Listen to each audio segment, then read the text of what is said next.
નમસ્કાર દર્શક મિત્રો, @ગુજરાતમાં આપનું સ્વાગત છે। ગુજરાતમાં ગરીબ અને શ્રમિક પરિવારોનો વિકાસ થાય તેમજ શ્રમયોગીના કલ્યાણ માટે આવતીકાલે એટલે કે 18 જુલાઈના રોજ જગતપુર ખાતે મુખ્યમંત્રી ભૂપેન્દ્ર પટેલના હસ્તે શ્રમિક બસેરા યોજનાની અમદાવાદ, ગાંધીનગર, રાજકોટ અને વડોદરાની કુલ મળીને 17 જેટલી સાઇટોનું પ્રતિકાત્મક ખાતમુહૂર્ત કરવામાં આવનાર છે, જ્યાં ફક્ત ₹5ના નજીવા દરે ભાડે નોંધાયેલા શ્રમિકોને આવાસ આપવામાં આવશે। ખબર એવી મળી રહી છે કે વર્ષ 2036ના ઓલિમ્પિક પહેલા જ અમદાવાદ સહિતના શહેરોમાં બાંધકામ ક્ષેત્રના શ્રમિકો જીવનશૈલી બદલાય તેના માટે ગુજરાત સરકાર ₹200 કરોડની શ્રમિક રેન બસેરા યોજનાને અમલમાં મૂકશે।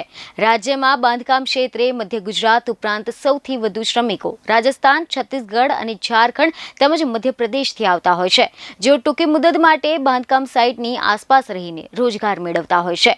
ગુજરાત મકાન અને અન્ય બાંધકામ શ્રમયોગી કલ્યાણ બોર્ડમાં 11 લાખથી વધુ શ્રમિકો નોંધાયેલા છે। અધિકાંશ શ્રમિકોને રહેવા અયોગ્ય વ્યવસ્થાથી ગંદકી, રોગચાળો અને તેમજ માનવ અધિકાર ભંગ, શોષણ, સામાજિક દૂષણોને ઉત્તેજના મળે છે। આના કારણે સરકારે વિકસિત દેશોની જેમ લેબર હોસ્ટેલ ઊભી કરવાનો નિર્ણય કર્યો છે કે જ્યાં 24 કલાક લાઇટ, પાણી, સતત સ્વચ્છતા માટે મેન્ટેનન્સની વ્યવસ્થા કરવામાં આવશે। તો આની સાથે જ હંગામી આવાસોનું બાંધકામ કરીને શ્રમિકોના પરિવારને રાહત દરે સ્વચ્છ પીવાનું પાણી, રસોડું, વીજળી, પંખા, સ્ટ્રીટ લાઇટ, મેડિકલ ફેસિલિટી, ઘોડિયાઘર અને શૌચાલય સહિતની સુવિધા પૂરી પાડવામાં આવશે।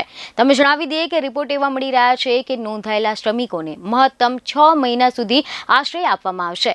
આદિવાસી ક્ષેત્રોના શ્રમિક પરિવારો સાથે હોય તો રસોડા સાથે મકાનો ફાળવવામાં આવશે, જેમાં 5 વર્ષ સુધીના બાળકો માટે ભાડું નહીં લેવામાં આવે। નજીકના અન્નપૂર્ણા રથ રહેશે, જ્યાં ₹5માં ભોજન પણ મળી શકશે। તો આની સાથે જ બાંધકામ સાઇટ પર આવવા જવા માટે ટ્રાન્સપોર્ટેશન વ્યવસ્થા પણ ઉપલબ્ધ કરવામાં આવશે।